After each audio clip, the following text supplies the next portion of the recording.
Hello everyone, હું વંદના. મારી YouTube ચેનલમાં આપ સર્વેનું હાર્દિક સ્વાગત છે. તો આગળના લેક્ચરમાં આપણે કાર્બનિક સંયોજનોના નામકરણ માટેના થોડા નિયમો જોયા, જેમાં પણ આપણે કાર્બનિક સંયોજનોનું નંબરિંગ કેવી રીતે કરવું તે જોયું, કે જેમાં કાર્બનિક સંયોજનોમાં કાર્બનને જ નંબરિંગ કરવામાં આવે છે.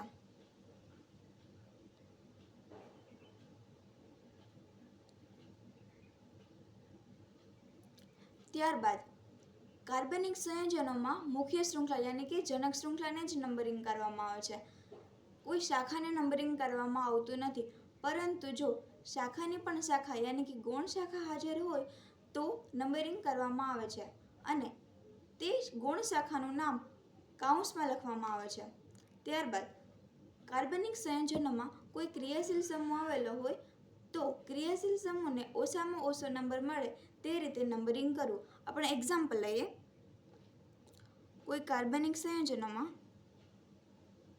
કોઈ ક્રિયાશીલ સમૂહ આવેલો હોય તો આ ક્રિયાશીલ સમૂહમાંના કાર્બનને ઓછામાં ઓછો નંબર મળે તે રીતે નંબરિંગ કરવું.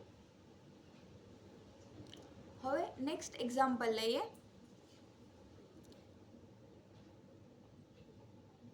કે કોઈ કાર્બનિક સંયોજનોમાં કોઈ ક્રિયાશીલ સમૂહ આવેલો હોય, પણ જો તે ક્રિયાશીલ સમૂહમાં કાર્બન આવેલો હોતો નથી, પણ તે ક્રિયાશીલ સમૂહ જે કાર્બન સાથે જોડાયેલો હોય તે કાર્બનને ઓછામાં ઓછો નંબર મળે તે રીતે નંબરિંગ કરવું.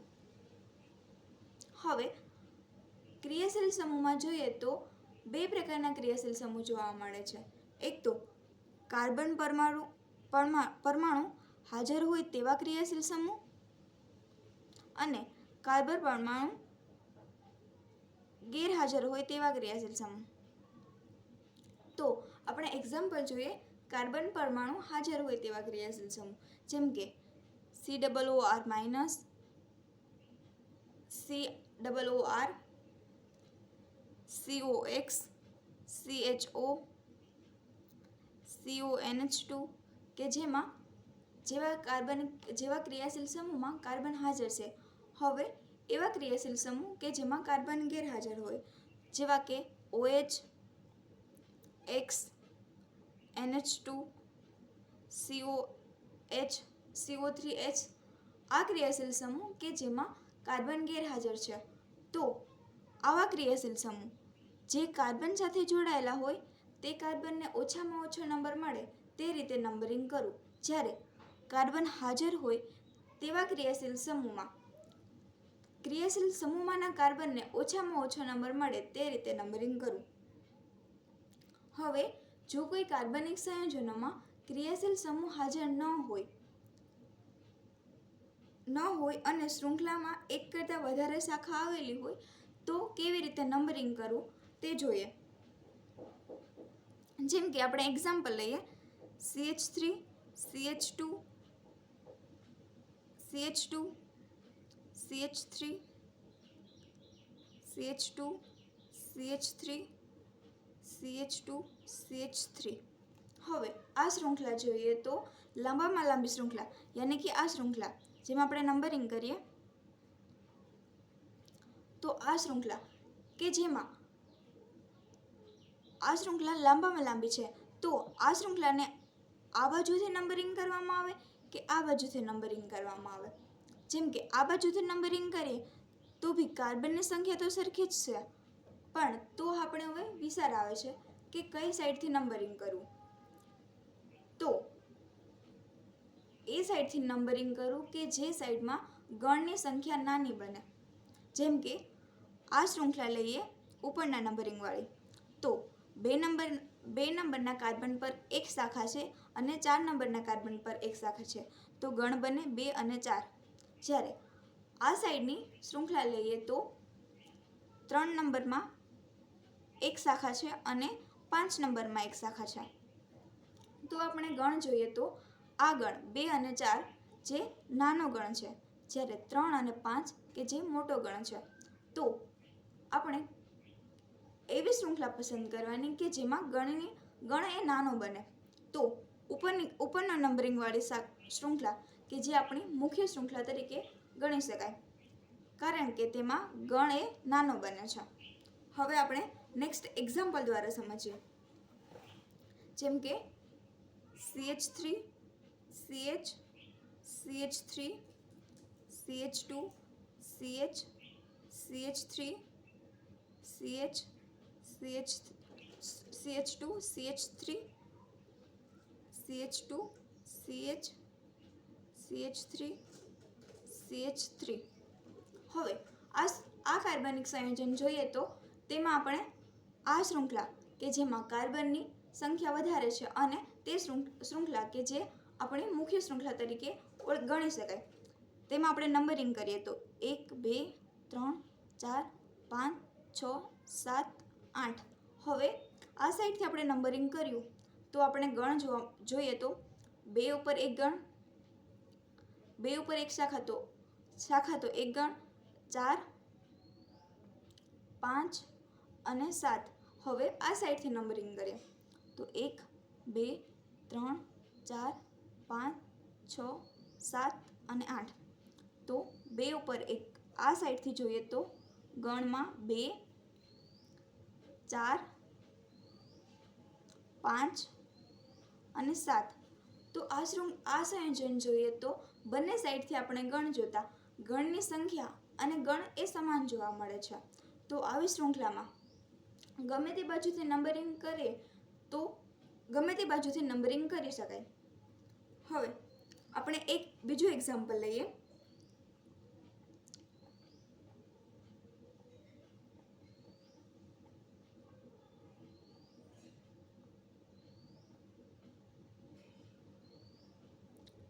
તો આ સંયોજન કે જેમાં આ શૃંખલા એ લાંબામાં લાંબી શૃંખલા છે. હવે તેમાં આપણે નંબરિંગ કરીએ 1 2 3 4 5 6 7 8. હવે આ બાજુથી નંબરિંગ કરીએ તો 1 2 3 4 5 6 7 અને 8. હવે ઉપરની શૃંખલાનો ગણ બનાવીએ તો 3 ઉપર એક શાખા યાની કે 3 5 6 અને 7. હવે આ બાજુથી ગણ બનાવીએ તો 2 3 4 અને 6.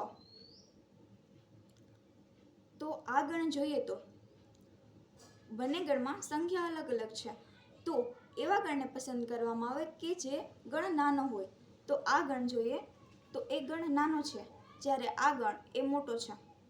તો આ શૃંખલા કે જે આપણી મુખ્ય શૃંખલા છે તેમાં પણ આ સાઈડથી નંબરિંગ કરવામાં આવે છે.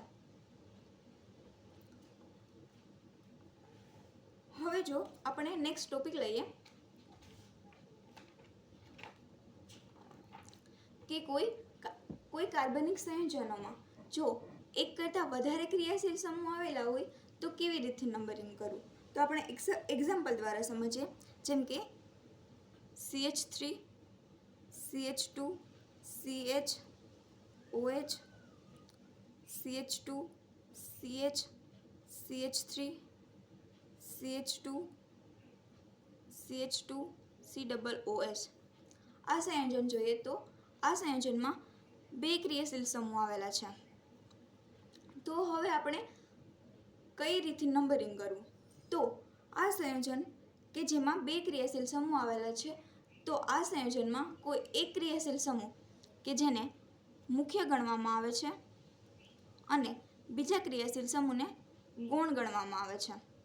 હવે જે ક્રિયાશીલ સમૂહને આપણે મુખ્ય ગણીએ છીએ તે ક્રિયાશીલ સમૂહને ઓછો નંબર મળે તે રીતે નંબરિંગ કરવું અને પછીના ક્રિયાશીલ સમૂહને પછીના કાર્બન પ્રમાણે જે રીતે નંબર મળે તે રીતે નંબરિંગ કરવું.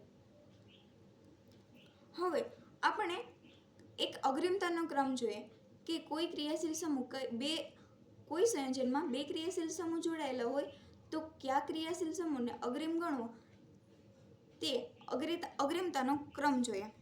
તો અગ્રિમતાનો ઉતરતો ક્રમ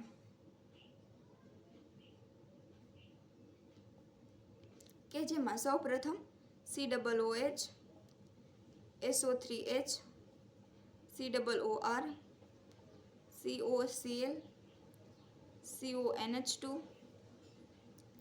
CN CHO, CO, OH, NH2, પછી આલ્કિન, આલ્કિન યાની કે ડબલ બંધ, પછી લાસ્ટમાં આલ્કાઇન યાની કે ટ્રિપલ બંધ, અને લાસ્ટમાં આવે છે આલ્કેન યાની કે સિંગલ બંધ.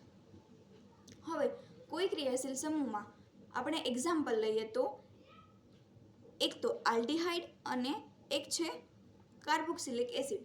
જો કોઈ ક્રિયાશીલ સમૂહમાં આ બંને ક્રિયાશીલ સમૂહ હાજર હોય તો તેમાં કાર્બોક્સિલિક એસિડ કે જેને મુખ્ય ક્રિયાશીલ સમૂહ તરીકે ગણવામાં આવે છે, જ્યારે આલ્ડીહાઇડ કે જેને ગૌણ ક્રિયાશીલ સમૂહ તરીકે ગણવામાં આવે છે, તો ત્યારે કાર્બોક્સિલિક એસિડને ઓછામાં ઓછો નંબર મળે તે રીતે નંબરિંગ કરવામાં આવે છે. હવે આપણે કોઈ કાર્બનિક તત્વ આપેલું, આપણે કોઈ કાર્બનિક સંયોજન આપેલું હોય તો તેનું નામકરણ કેવી રીતે કરવું તે માટે હું તમને એક સૂત્ર આપું કે જેના પરથી આપણે આગળના લેક્ચરમાં એક્ઝામ્પલ દ્વારા નામકરણ કેવી રીતે થાય છે તે શીખીશું. તો ગૌણ સમૂહનું નામ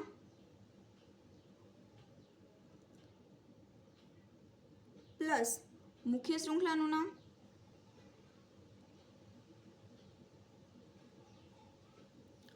પ્લસ મુખ્ય ક્રિયાશીલ સમૂહ.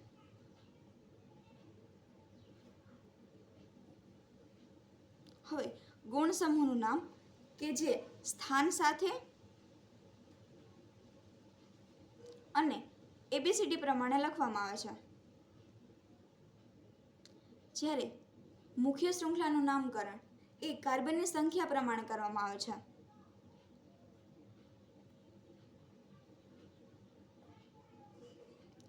જેમ કે 1 કાર્બન હોય તો મિથ, 2 કાર્બન હોય તો ઇથ, 3 કાર્બન હોય તો પ્રોપ, તેવી રીતે કાર્બનની સંખ્યા પ્રમાણે નામકરણ કરવામાં આવે છે અને લાસ્ટમાં ક્રિયાશીલ સમૂહનું નામ આવે છે. હવે આપણે આગળના લેક્ચરમાં એક્ઝામ્પલ દ્વારા કાર્બનિક સંયોજનોના નામકરણ કેવી રીતે થાય છે તે આ સૂત્ર દ્વારા સમજીશું. Thank you.